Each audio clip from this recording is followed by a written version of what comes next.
Bueno, por medio de este video voy a hacer la sustentación de la simulación para la conmutación de un BJT y un MOSFET de potencia. Este principal circuito es el del MOSFET. Utilizamos un TL494CN para generar la PWM, que en su pin 3 va la señal del potenciómetro, su pin 14 va a una punta del potenciómetro y el otro va a tierra. Su pin 4 y el pin 7 van a tierra. Aquí hay una fuente de 12 voltios que va conectada al pin 12, 8 y 11. En su pin 6 va una resistencia de 44K y en su pin 5 va un capacitor de 0.001 microfaradios. Estos valores los hallamos con la tabla y nos da una frecuencia de 25 kHz. Del pin 9 y del pin 10 sale la PWM a una resistencia de 50 ohmios y a una resistencia de 1K. Aquí este es el circuito para la conmutación del MOSFET. Tenemos un transistor, un 2N3904, otro transistor 2N3904. Este es otro transistor, pero es un 2N3906, una resistencia de 1K. Aquí va una fuente de 12 voltios. Tenemos un MOSFET IRF530. Aquí tenemos una fuente de 20 voltios y una carga de 100 ohmios. Vamos a ver las señales. La señal amarilla es la señal que tenemos sobre la carga. La señal amarilla es la señal la PWM, que tiene un voltaje de 10 voltios, una frecuencia de 27 kHz. No da exacta a cómo la calculamos porque puede ser un error de la aplicación, pero es muy aproximada.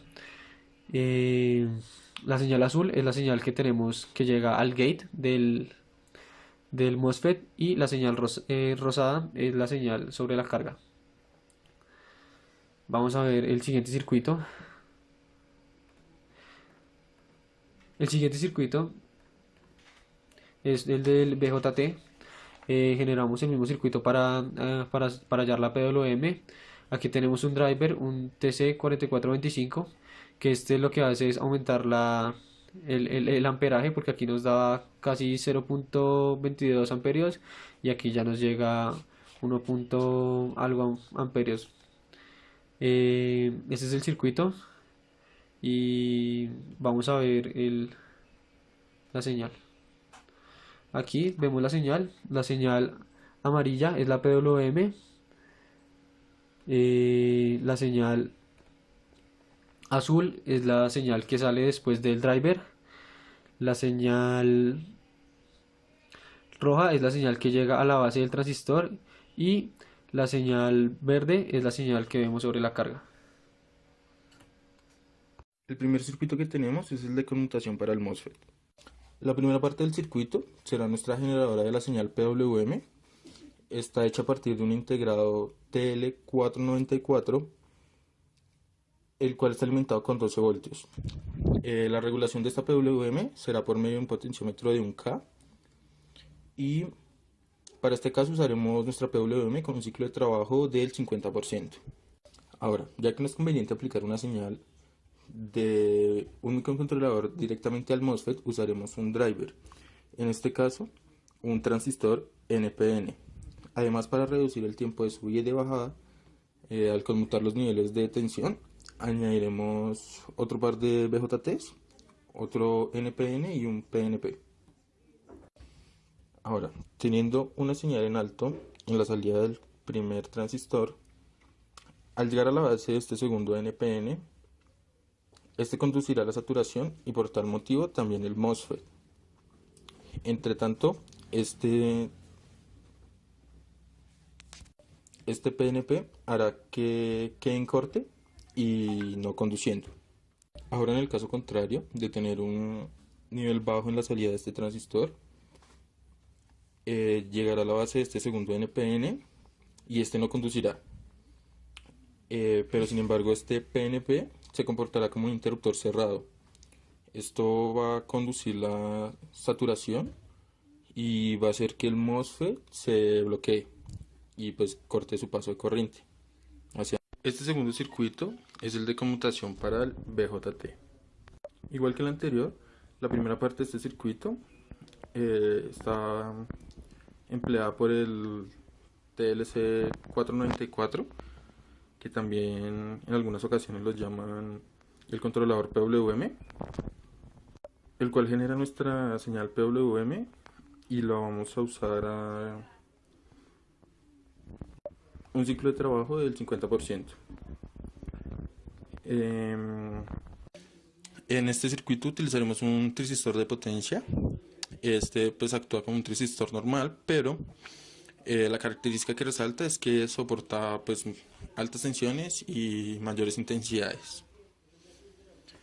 En esta parte se utiliza un condensador y una resistencia que previamente en cálculos hallamos los valores. Se utilizan en paralelo. Estas se adaptan y actúan como circuito de control para reducir los tiempos de conmutación de nuestro transistor de potencia.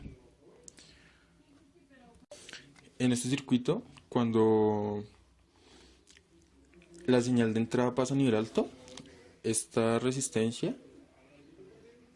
está cortocircuitada por el condensador descargado, y a medida que se carga el condensador, la corriente de la base disminuye hasta pues llegar a su valor final. Ahora, cuando la señal de entrada pasa a nivel bajo, este se pone en corte y el condensador cargado proporciona un pico de corriente negativa a medida que se elimina la carga de la base. Ahora, el tiempo de carga deseada en el condensador es el que determina el valor de este condensador. Para ello, esto se determina a través de valores matemáticos y se necesitan de 3 a 5 constantes de tiempo para cargar y descargar el condensador. Por eso se emplea este tipo de circuitos de control para acelerar este tipo de procesos. Realizando este laboratorio, pudimos observar que en el circuito del MOSFET nos dio mayor impedancia.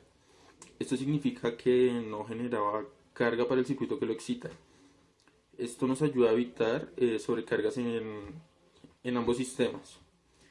También tenemos que observar muy bien la hoja de datos cuando vayamos a implementar un transistor, ya que cuando estos entran en modo on, conducen toda la corriente y esta corriente fluirá a través del transistor. Si no tenemos en cuenta los datos de seguridad que nos da el fabricante, podemos ocasionar un daño grave, ya que el transistor puede destruirse. Y si va a incorporar otro tipo de sistemas en un sistema aún más grande, podemos hacer un daño que nos va a costar tanto dinero como tiempo. Para las conclusiones de la práctica de la conmutación del BJT y del MOSFET de potencia, primeramente podemos concluir que los drivers nos ayudan a aumentar la corriente.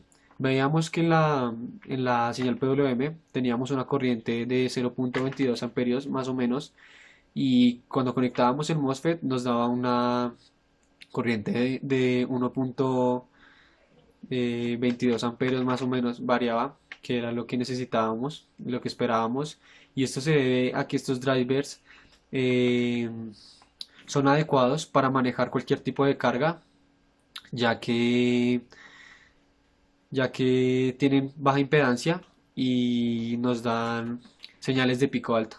Así logramos tener la corriente esperada, y mediante el uso de este driver pudimos generar la conmutación efectivamente. Como segunda conclusión, utilizamos el cuadro para hallar la frecuencia, que eran 25 kHz para este caso. Eh, Tuvimos que mirar bien, ya que los datos no nos daban. Entonces tuvimos que mirar bien la tabla y logramos determinar los 25 kHz con los cálculos, pero pudimos concluir que en la práctica, en el momento de simularlo, no nos daba los 25 kHz. Esto puede que sea un porcentaje de error de la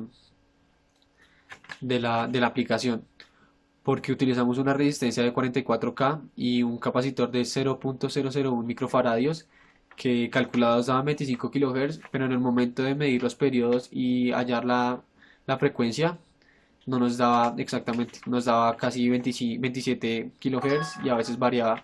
Entonces Estos datos varían mucho con estas aplicaciones y no nos dan a veces exactos.